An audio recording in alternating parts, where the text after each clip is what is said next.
Well, Mr. Mayor, Governor, thank you. It's good to be back in Lake Charles.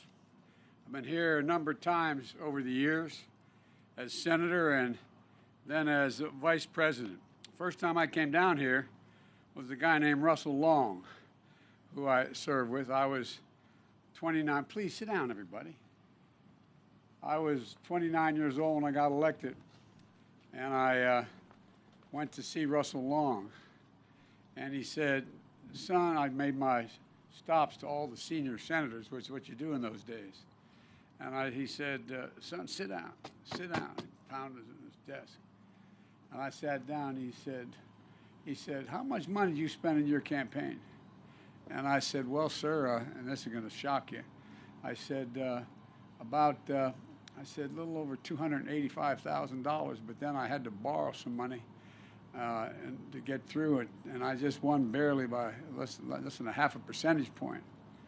And he said, good thing you won. And I said, how's that? He said, you got yourself a $38,000 deficit.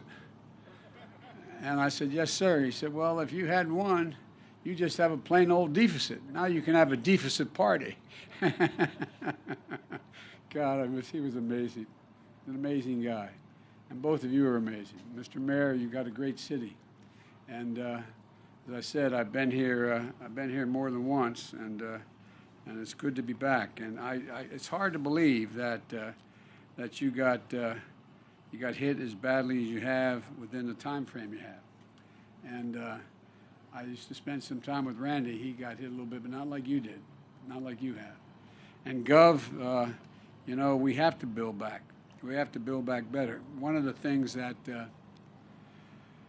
I'm proud of is in the first 100 days that I became president, we have created more jobs in that period of time than any administration in history. But the way I look at that, that's just a down payment getting us back for the American Recovery Act, just getting us back and getting people. A lot of that had to do with getting people vaccinated, getting 600 million doses of the vaccine and getting people in a position where it was available. But now it's about rebuilding America, rebuilding in a way that it has resilience. And the folks who are going to rebuild it are those folks right over there, unions. We're going to rebuild it in a way that we're going to provide good jobs. Well, look, as I said, it's good to be back, Governor Edwards and Mayor Hunter. And I also want to thank President Wren, union president, AFL-CIO, head of the there you are, I couldn't find you. Folks, there's when it comes to bridges and roads and the like, I've never seen a Republican or Democrat road. I just see roads. And Mayor, you're a Republican. You wrote a newspaper article suggesting that we, along with the governor, the Democratic mayor of Shreveport, Mayor Perkins, as to why we need the American Jobs Plan, and which is what I'm here to talk about today.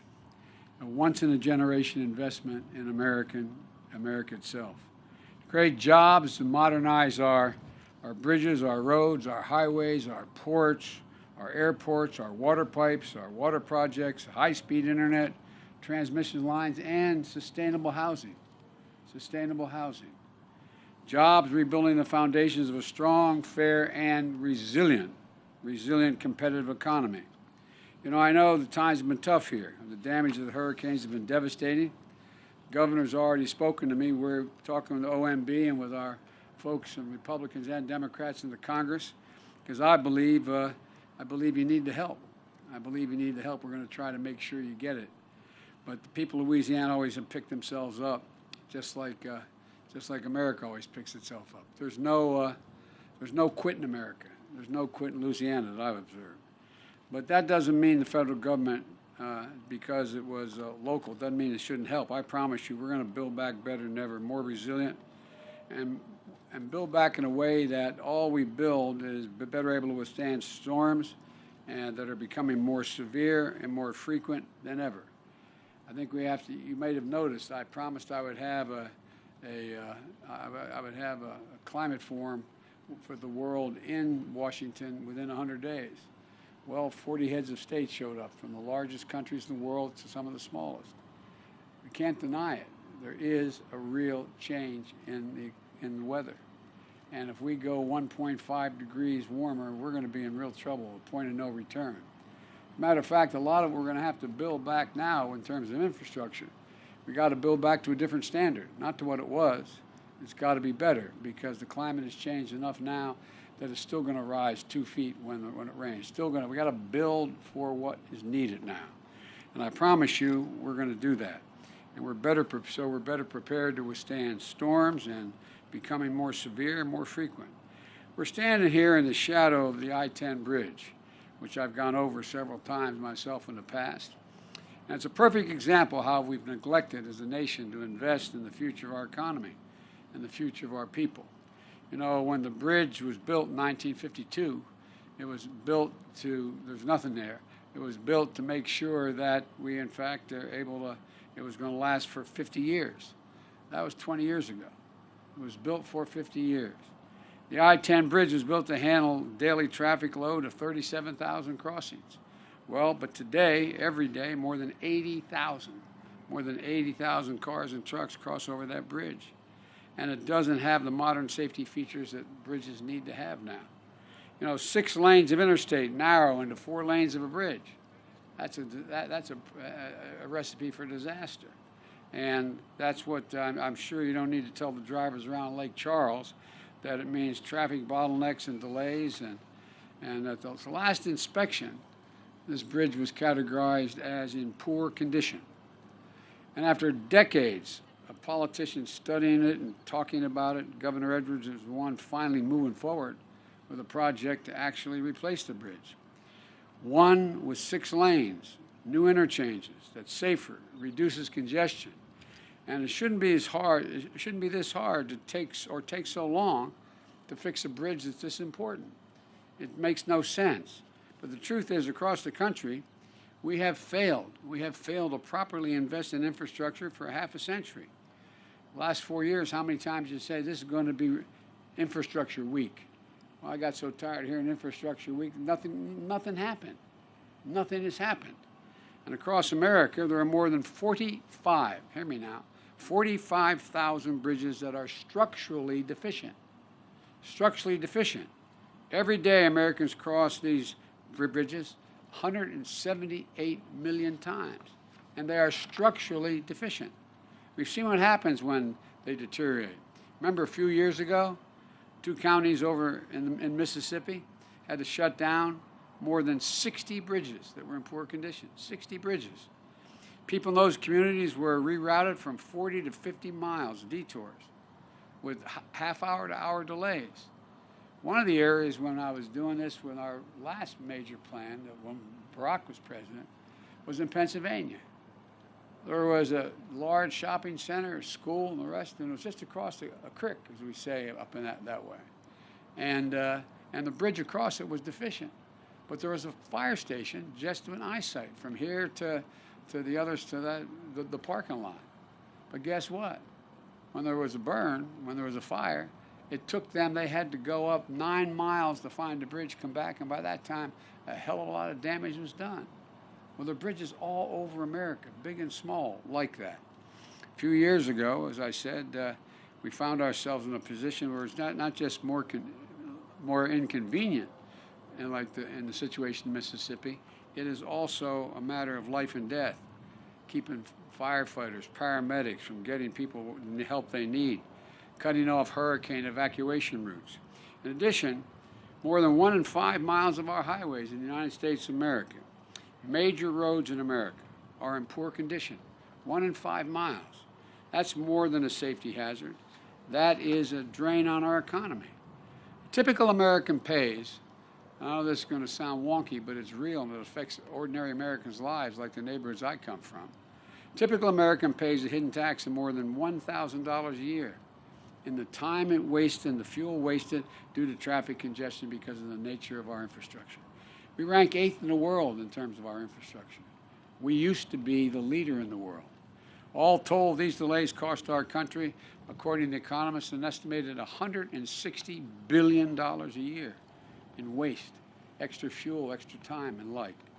And that's due to the congestion, and folks in Louisiana know there are much greater threats than just congestion. When the road or the bridge is washed out, or when it can't stand up to a hurricane, people can't get to their jobs, they can't get to their schools, families can't get to hospitals safely. This is about creating jobs and also saving lives. You know, my mother used to have an expression, Gov. She'd say, out of everything bad, Joey, something good will come if you look hard enough for it.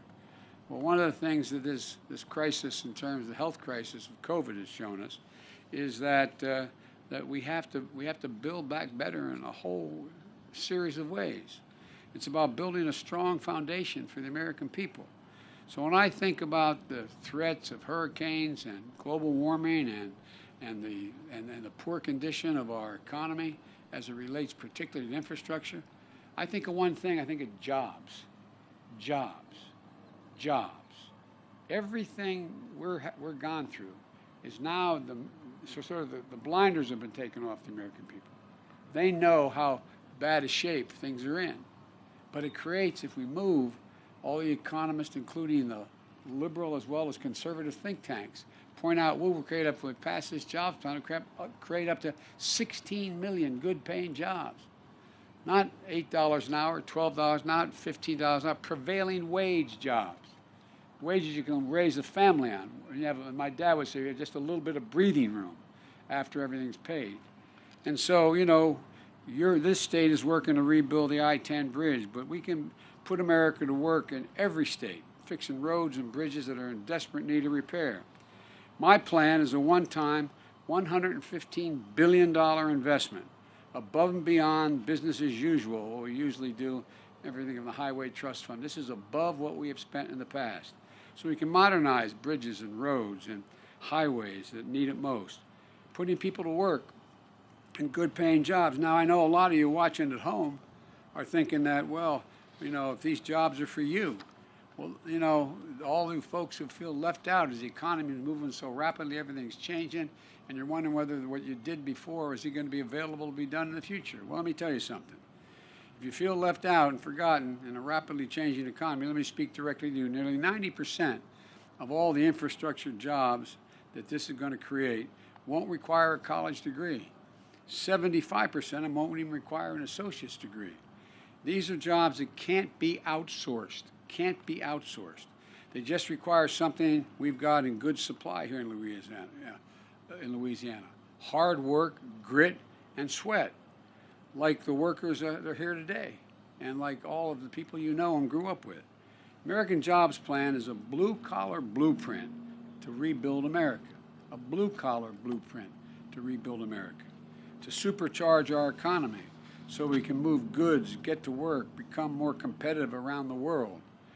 You know, to shorten our commutes, to give us back a lost time to our families, to make our commutes safer, save lives. All told, the American Jobs Plan is going to modernize 20,000 miles of highways and roads. It will fix the nation's 10 most economically significant bridges that require replacement. They're just not safe anymore, which this bridge could be one of them. It repairs 10,000 bridges that desperately need to be upgraded. Bridges that get kids to school, people to market. And you know, when you build better roads or extend the train line over to the next town or install reliable high-speed internet, it sparks new life and investment in communities. It gives people hope. Business picks up at the local convenience store, at the seafood market, at the hardware store, where centers of people's locus and their jobs and their economies. Better jobs start coming to town. You haven't seen that in a long time. Suddenly, young people don't have to make the decision whether they have to leave to have a better opportunity. They stay where they are. That's what infrastructure does. It has a rippling effect. And when we make all these investments, we're going to make sure of one thing, that we buy American. Now, I know I'm being accused when I say I'm only going to buy American as president, that somehow I'm going to violate trade agreements. No. Since the 1930s, a president could just decide to buy only American. It's just, I'm going to get to spend somewhere in the order of $600 billion this year, everything from building an aircraft carrier, new decks and all. And I guarantee you one thing, and I've set it in place. Every single thing, from the deck of an aircraft carrier to a railing in a new building, is going to be built by an American company, American workers, American supply chain, so that we invest American tax dollars in American workers. And that's what we're going to do. I promise you. Because right now that law has existed, but you're allowed to have exceptions. So what do? The last president's come along and said, well, we have a little trouble making sure we can find somebody who is able to put the railings in this new building and the stairwells. Well, guess what? There's a whole hell of a lot of Americans to make that. So we're going to have a spot you just call the White House. We'll find you any company that makes those railings, for example, as one concrete example, rather than going abroad to purchase those. It's going to create jobs. It's going to generate economic growth. And look, this is all about making a choice between giving tax breaks to super wealthy and to corporations and investing in working families. We're going to build a country.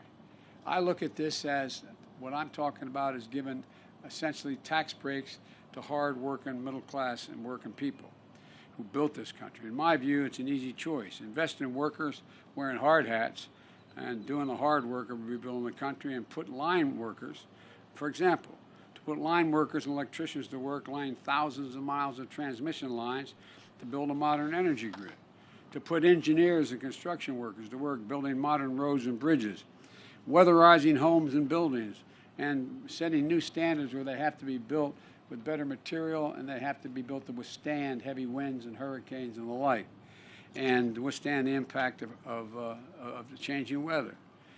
To put plumbers and pipe fitters to work, replacing 100% of the nation's lead pipes and service lines that are delivering poison water to our kids. And there are over 400,000 schools in America have lead pipes leading. 400,000.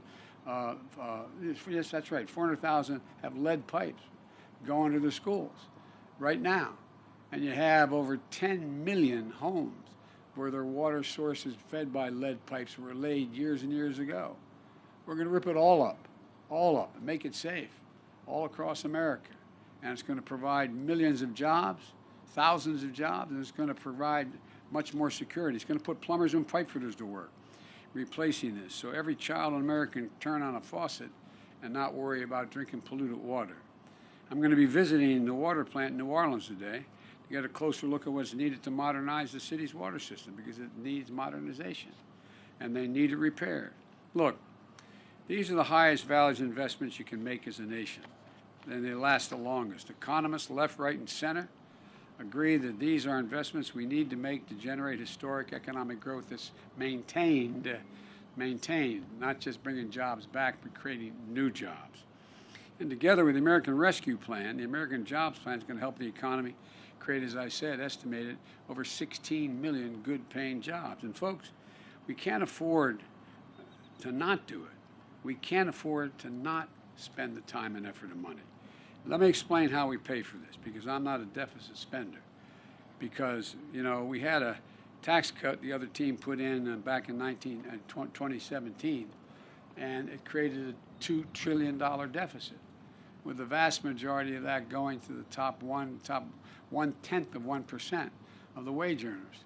I don't want to punish anybody. You're entitled to be a millionaire or a billionaire. Just pay your fair share. Just pay, for example, if we just were to make sure that we had the tax rate for the top rate in America for income tax, what it was in the Bush administration, it would go from 36 to 39.6%. Well, guess what? That would raise a minimum of $10 billion a year. No one's hurt. Someone making that money is still going to have 2 homes or a jet plane, or these are mostly millionaires. They're not going to be hurt a little bit. But we're going to be able to put tens of thousands of kids in preschool and in free community college. What's going to help America more? Increase the educational standard of all Americans so they have 14 years of school, from 2 years of 3 and 5 year olds, 3, 4, and 5 years old. We show that happens if they not go to daycare. They go to school. No matter what the background of the home they come from, they catch up. 58% will go on to go to college. We know that now. We also know that if you give 2 years of free community college, you're in a situation where you're in a position that you have in your state and every other state in America. You'll allow to go the last 2 years. All those credits are available to your state universities, and you get a 4-year degree for half the cost. And or you get the 2-year degree, and you're able to do what you needed to do. It's estimated to increase the average income by over 20% for someone in America for the rest of their lives. So, folks, you know, the fact is that I'm not looking to punish anyone. You know, I come from the corporate state of the world, Delaware. More corporations are incorporated in the state of Delaware than every other state in the union combined. But guess what? You know, I'm sick and tired of corporate America not paying their fair share. Their taxes used to be 38%, 36%. We all thought that was too high, even in our administration. And we wanted to reduce it to 28%, make it more competitive. Some thought 24%. But it got reduced to 21%. And you know what the result is? Of the largest corporations in America, 50 don't pay a penny in tax.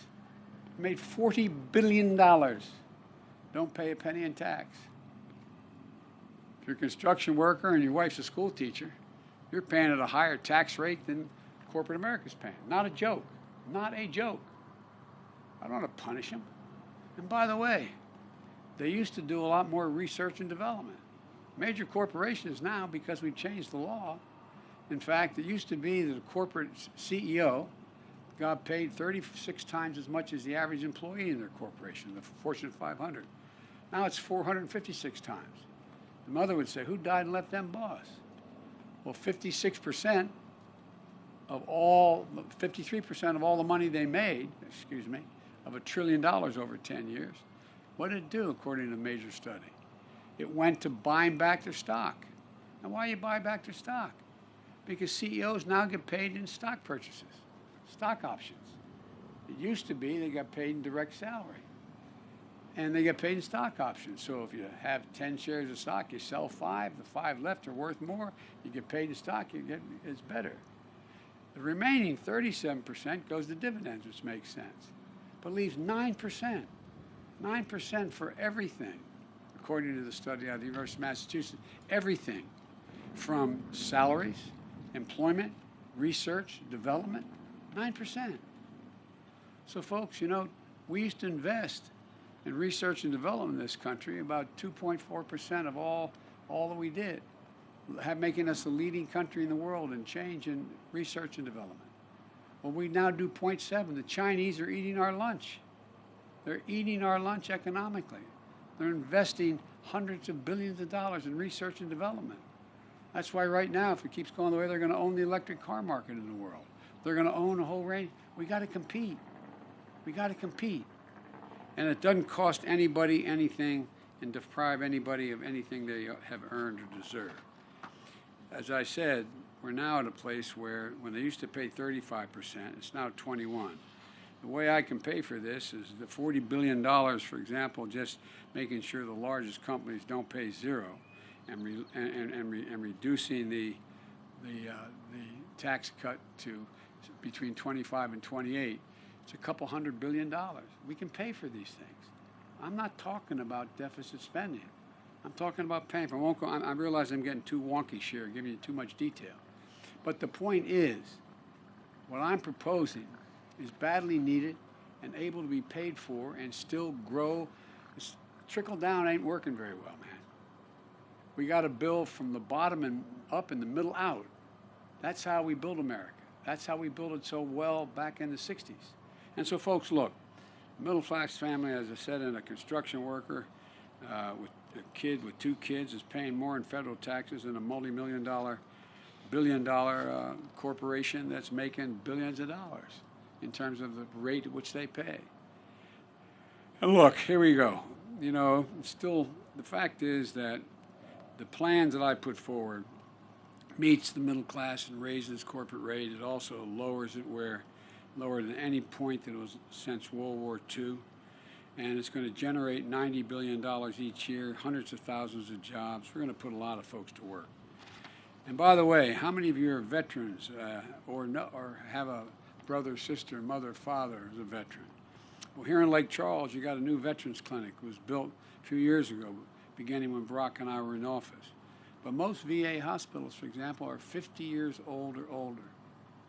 Ask your buddies. Ask your buddies. We have more people, more veterans, and more active military committing suicide every week than are killed in all our wars. Why? Pick up a phone. We have more people coming back with post-traumatic stress than anything else. I carry in my pocket my schedule. In the back of my schedule, I have updates, U.S. troop updates. How many people have died in Iraq and Afghanistan? Not generally over 6,000. 6,000 as of this morning, 927. Because every single solitary one of those fallen angels left an entire community behind. Wounded, 53,196, not roughly 53,000. Well, guess what? Ask your people, ask around in your state and any other state. You got a husband, a wife calling saying she has post-traumatic stress and I need to get her in there right away. But we can't see you for 3 weeks. We don't have enough docs. And the buildings are 50 years old. We have a sacred obligation to invest in that infrastructure.